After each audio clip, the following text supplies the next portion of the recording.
Good morning. हर student के life में सारे साल तैयारी करने के बाद में एक दिन जिसका पूरे परिवार को इंतजार होता है और वो दिन होता है रिजल्ट का। यस और नो? Yes sir. सबसे बड़ा दिन होता है। सबको इंतजार भी उस दिनों काफी होता है, जैसे दिवाली कब आएगी, ईद कब आएगी, होली कब आएगी, ये बड़े बड़े फेस्टिवल है, इसका इंतजार होता है। इसी तरह से हर स्टूडेंट की लाइफ के अंदर ये इंतजार होता है कि मेरा रिजल्ट बहुत बढ़िया आ जाए, मैं अच्छा परफॉर्म करूं। किसी ने कैसा भी परफॉर्म किया होता है, पर उस दिन वो ये भगवान से एक दिन पहले प्रार्थना करने लगता है कि मेरा रिजल्ट अच्छा आ जाए। यस और नो? सपनों में भी वही चीज घूमती है। यस और नो? रात की नींद उड़ जाती है और घर वालों को भी डर रहता है कल रिजल्ट कैसे आएगा। ये आपको नहीं मालूम है, पर आपके मम्मी पापा को भी उस दिन डर रहता है। रिजल्ट देखते समय आपके साथ रहते हैं, आपका मोटिवेशन करते हैं। और सोचो आपके मम्मी पापा कितने महान हैं, कितने महान होते हैं माँ बाप, कि अगर रिजल्ट जो है उस दिन वो कुछ जो एक्सपेक्टेड था वैसा नहीं आता है या बहुत अपोजिट आ जाता है, तब भी आपका उदास चेहरा देख के, आपकी आंखों में आंसू देख के आपकी एक्टिंग हो सकती है, सच्चाई भी हो सकती है, लेकिन मम्मी पापा की एक्टिंग नहीं होती। वो कहते हैं ओके कोई बात नहीं, चलो और करेंगे। वो आपकी गलती कभी नहीं निकालेंगे, उस समय सारे सिस्टम की गलतियां निकाल देंगे। घर में ऐसा हो गया था, टीचर ऐसे थे, और ये कोरोना हो गया था, पर आपका सपोर्ट करेंगे। कितने महान दो लोग हमारे जीवन में कितने महान होते हैं। हाँ, किसी किसी के पापा जिन्होंने पहले बहुत कहा हुआ होता है देख कर ले नहीं, तो उस दिन एक चांटा भी लगा ही देते हैं। शायद आज कम, पहले ऐसा होता था। आज तो डरते हैं वो। हाँ, आप अभी पढ़ाई करते हो, जब वो रोज रोज आपको बोलते हैं पढ़ाई करो, जल्दी उठो। अभी मैं रिजल्ट के दूसरे दिन, उस सेम डे वाली बात कर रहा हूं। और उस दिन सबसे बड़ा एक्टर होता है स्टूडेंट, इस दुनिया का महान, अमिताभ बच्चन से भी बड़ा,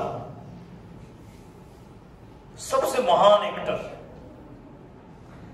उसके दिमाग में जो उस मोमेंट पे प्लानिंग आती है ना, जो एक्टिंग आती है ना,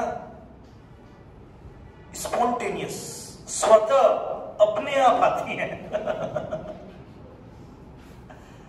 तो मैं आपसे सच्चाई की बातें कर रहा हूं कुछ। अब वो दिन अच्छा हो सकता है उस दिन, पर कहते हैं जितने भी जीवन में अच्छे दिन आने वाले हैं, उन अच्छे दिनों को अच्छा बनाने के लिए मेहनत तो करनी पड़ती है। और कहते हैं कि एक ही चीज दुनिया में रुकती नहीं है, और वो है समय। ये अभी एक सेकंड हमारे, इसके बाद का सेकंड हमारा हो सकता है, पर ये जो चला गया ये सेकंड हमारा नहीं है। ये सेकंड चला गया, ये गया, ये गया, ये गया, ये गया। इतना तेज दौड़ता है ये समय। आप देखो ना कैसे कोरोना में निकल गया, पूरा साल निकल गया, और आज 10th का रिजल्ट भी कल आ गया, और 12th का तो पहले ही आ चुका था, 12th सीबीएसई का भी कल आ गया, और जो 10th सीबीएसई वाले हैं उनका रिजल्ट भी अगले 4-5 दिनों में हो सकता है, 2-3 अगस्त तक या 1-2 दिन में आ जाए, व्हाटएवर, वो गवर्नमेंट का डिसीजन है। जब आएगा तब आ जाएगा, पर आएगा जरूर इन सप्ताह में। तो मैं जो आपको कहना चाहता हूं, अभी जो बच्चे 10th में जिन्होंने बहुत अच्छा परफॉर्म किया है, सबने अच्छा परफॉर्म किया है और सब अपनी नेक्स्ट क्लास में आ गए। उन सबको अभी हम वेलकम भी करेंगे, उन सबका सम्मान भी करेंगे। लेकिन फिर भी ये बात कहनी बहुत जरूरी है मुझे कि रिजल्ट अभी भी नंबर 1 पे उसी बच्चे का आया है जिसने पूरे साल भर मेहनत की आहुति दी है, एग्जाम के हवन में मेहनत की आहुति दी है, अपने खून की आहुति दी है। तो मैं आप सब लोगों से, मैंने पहले दिन इन 3 दिनों में, ये जो 3 दिनों का हमारा एक वर्कशॉप मान लो आप, इसमें पहले दिन मैंने आपसे कही थी डिसिप्लिन की बात, दूसरे दिन मैंने कहा कल आपसे एक्चुअल स्टडी टाइम, और आपके साथ जो वीडियो ऐसे बहुत सारे YouTube पे डाल भी दिए हैं, कुछ लोगों ने देखने भी चालू किए, मुझे मालूम चला उसमें, और सबको अपने फ्रेंड्स को भी कह सकते हैं अपनी क्लासेस, वो तो सबके लिए फ्री है, MK जैन क्लासेस का YouTube चैनल सब्सक्राइब कर सकते हैं, तो उनको भी एक दोस्त का दूसरे दोस्त के प्रति, आपको कौन से दोस्त याद रखेंगे? अच्छा चलिए हम एक बात करते हैं, आप जब अपनी प्रोफेशनल लाइफ में आएंगे, आप जब अपने कॉलेज में जाएंगे, आप किन दोस्तों को याद रखेंगे? एक दोस्त उसको ज्यादा याद रखेंगे जो आपको मोटिवेट करता था कि देख पढ़ाई करनी चाहिए, IIT में जाना चाहिए अपने को, आपकी मदद की, जिसने नोट्स के रूप पर, नोट्स नहीं थे तो उसने नोट्स दिए, आपके पास किताब नहीं थी तो किताबें दी, आप कभी एब्सेंट रहे थे तो उसने फोन पे बताया कि आज कॉलेज में, स्कूल में ये हुआ था। आप उस दोस्त को याद रखेंगे या उस दोस्त को याद करेंगे जिसके कारण आपको प्रिंसिपल की डांट पड़ी, जिसके कारण मम्मी पापा की डांट पड़ी, जिसके कारण पुलिस ने आपको पकड़ा, जिसके कारण आपकी गाड़ी पकड़ में आ गई? बताओ आप किस दोस्त को याद रखेंगे? टेल मी फ्रैंकली, पहले वाले को या जिसके कारण आपको पुलिस ने पकड़ा, मम्मी पापा ने डांटा, प्रिंसिपल ने डांटा, आपकी गाड़ी को डैमेज हो गया, आपको डैमेज हो गया, किसको याद रखेंगे?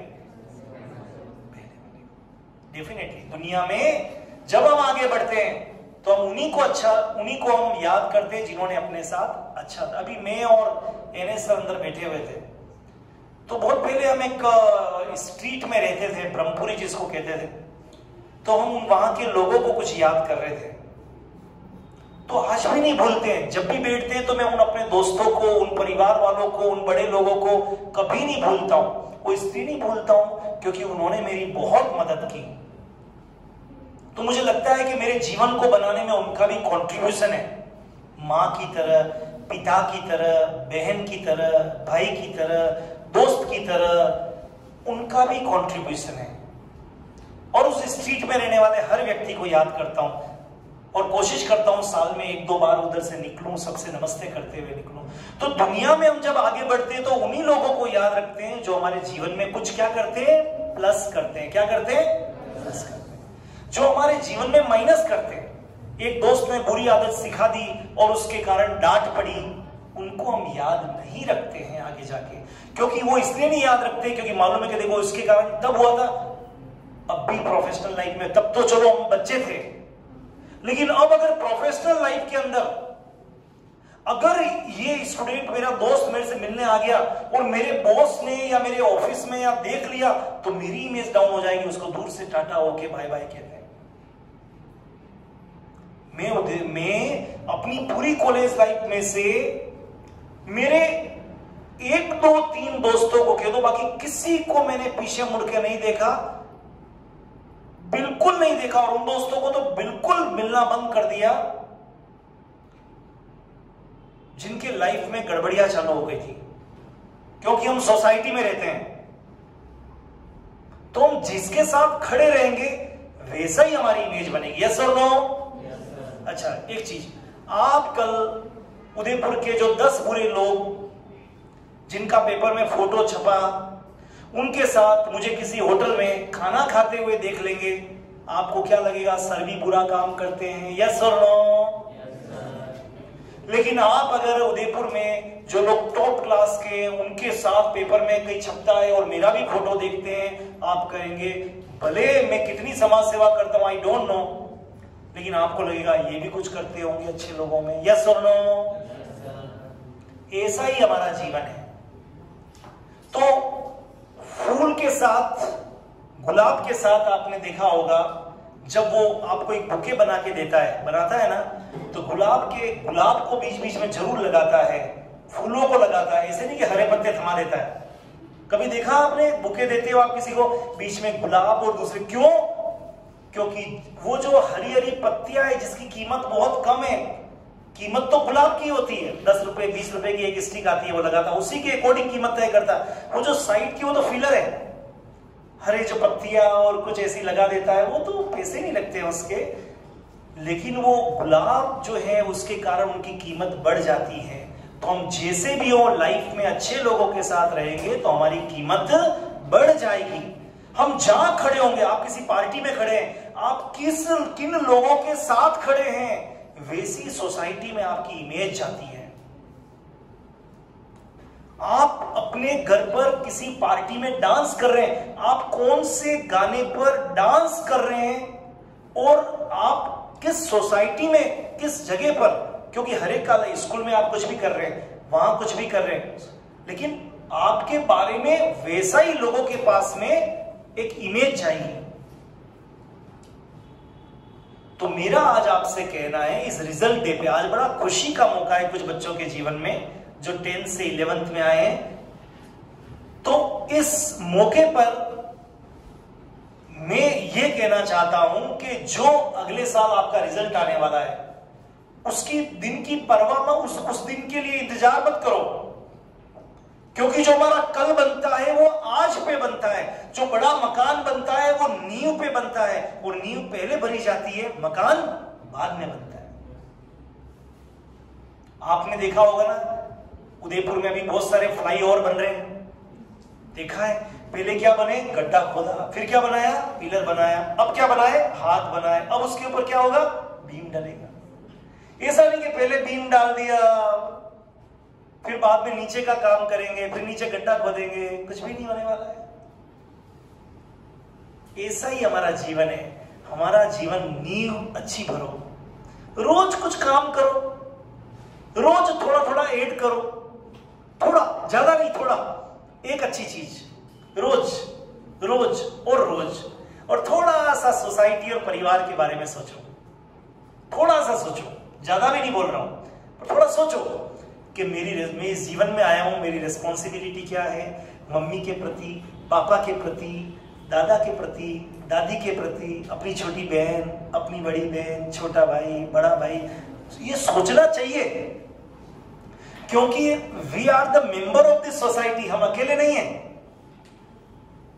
तो मेरा आपसे, जो आज इस मौके पर, जो अभी 10th के बच्चों को हम सम्मानित करेंगे, उसके पहले सिर्फ इतना सा कहना है कि रोज कुछ न कुछ करो। जब आप रोज कुछ न कुछ करोगे तो आपके जीवन में एक दिन इतना अच्छा आएगा, आपको बिल्कुल चिंता नहीं होगी। मैंने भी जीवन में सच बोले, मैंने भी जीवन में झूठ बोले, पर एक बात मैं दावे के साथ अपने अनुभव से कह सकता हूं कि जब जब मैंने झूठ बोला तब तब मेरे मन में डर पैदा हुआ, और जब जब मैंने सच बोला तब तब मैं मजबूत हो गया। क्योंकि डर बोलने के बाद में, चलो किसी किसी में तो क्वालिटी होती है कि झूठ बोलने के बाद भी उस झूठ को सच की तरह दिखा देते हैं, ये भी बहुत बड़ी क्वालिटी है, लेकिन सब में ये क्वालिटी होती नहीं है, सब इतनी प्लानिंग कर सकते नहीं है।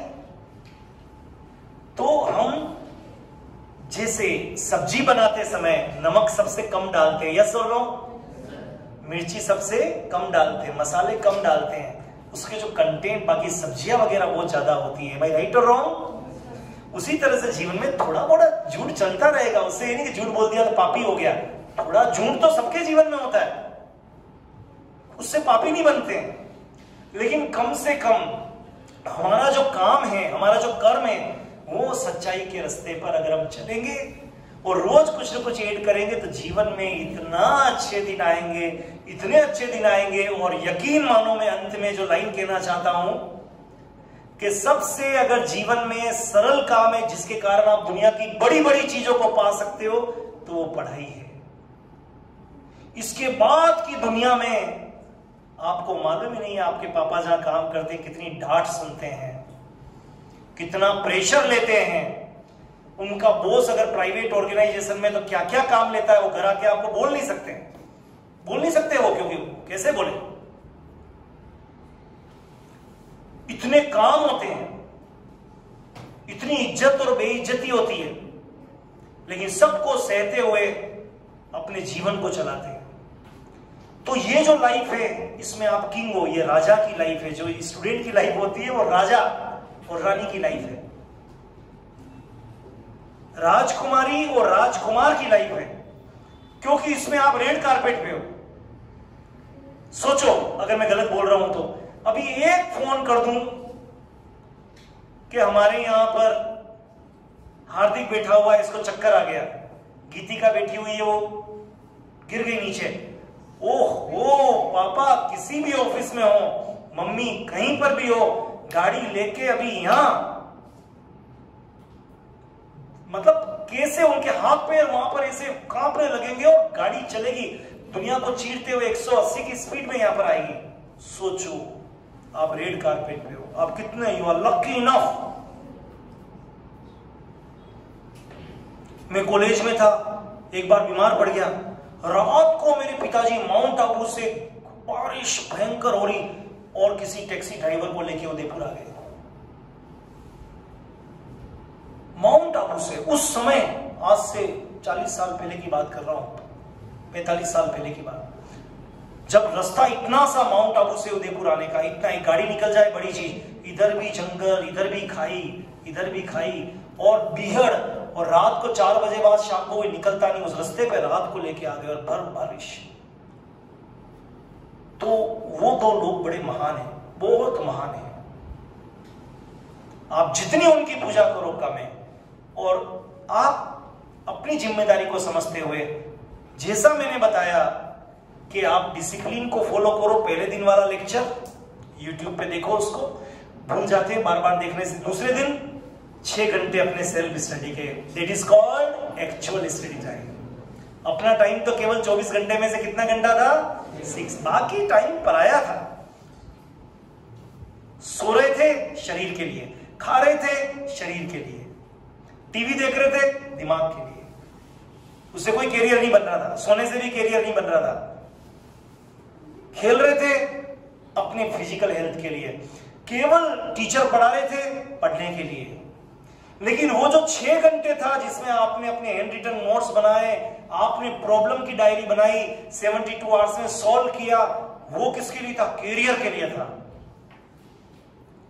इतना सा फर्क है। तो आई थिंक मेरी बातें आपके दिमाग में जमी होगी कुछ बातें।